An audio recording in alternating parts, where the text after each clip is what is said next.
is Stephanie, and the topic I'm going to be discussing is how cultural backgrounds affect on communication.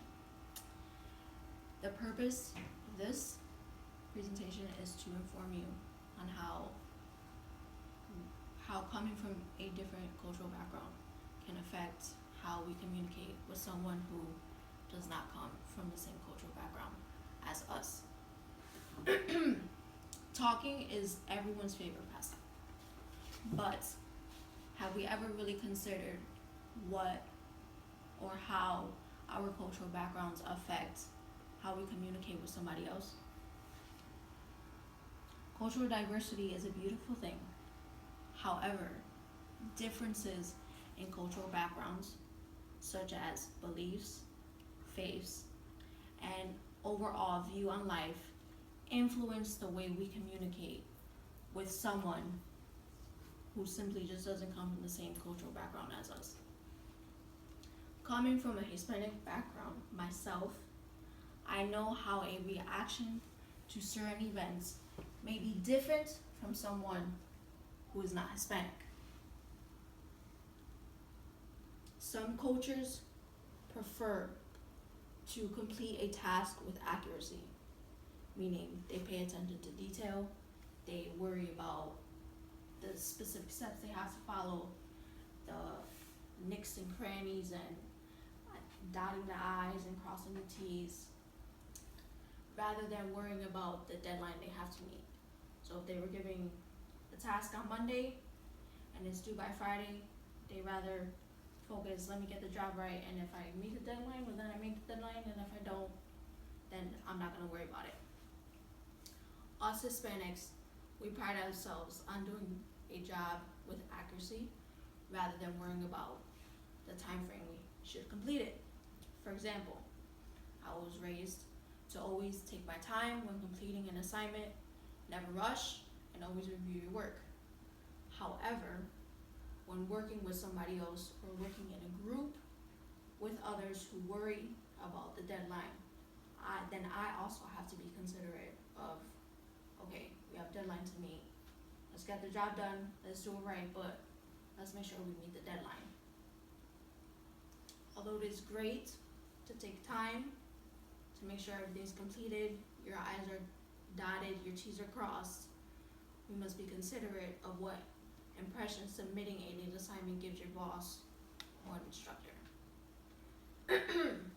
One thing it seems all Hispanics have in common is we run late to everything. Doesn't matter the occasion. It could be church, could be a wedding, could be a birthday, could be a lunch, but we're always late. We fall under a category called the polychronic time orientation. Meaning, if somebody invites you to their house and they say, I want to have dinner with you and your family at 5, we tend to hear, I'm going to leave the house at 5 and be there by 5:30. To somebody who is time orderly and they have a schedule and they like to stick to that schedule, they may say, well, you come to my house at 5:30, like that's rude. I have many other things to do. I purposely took this time out to spend with you and your family. Why are you coming late? You could at least communicate it that something came up or whatever the case is. A friend who falls under that category of being time orderly is called a monochronic time orientation category. Meaning, again, they purposely take the time out to spend with you. They have a certain time frame. They expect you to leave your house at a certain time, to be there at a certain time. So if you don't communicate with them, you're gonna be late. It's offensive. If you, again, make plans with your friends who consider being on time to lunch or an important event, you should always communicate if an emergency arises that affects you being there on time. Consideration for others can sometimes be a tricky subject. There's two different categories or two different cultures. One is called collectivistic and the other one is called individualistic.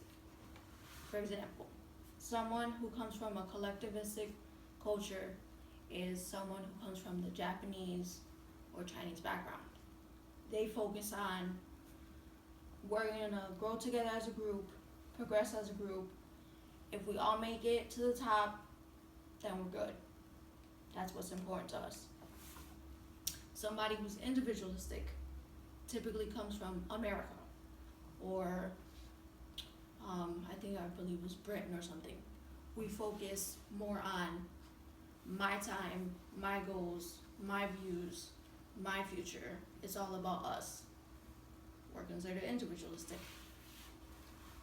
Hispanic can both fall under collectivistic and individualistic, meaning when we're raised to put family first and, grow that family, and that's considered collectivistic.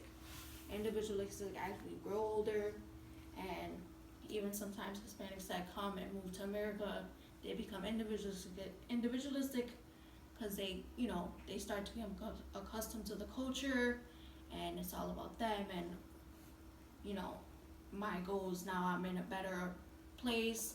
I can achieve and do my own thing. Oops. No? Alright. Well, what's that? Oh, never mind. So, the main view of this is to inform you that when you're working, and yes, it's important to have good work ethic. However, you must also consider how you affect or what decisions you make in order to achieve that good work ethic. For example, what I said of making sure you submit assignments on time. You have a certain time frame. Yes, make sure all your I's are dotted, your T's are crossed, but always make sure you try to work within that time frame. Being on time to events, or making sure you consider other people's time. Always communicate if an emergency arises and you can't arrive on time to an event. Consideration for others. If you grew up in an individualistic culture, maybe you should try to consider how to be more collectivistic, more inclusive, how to grow together with a group. So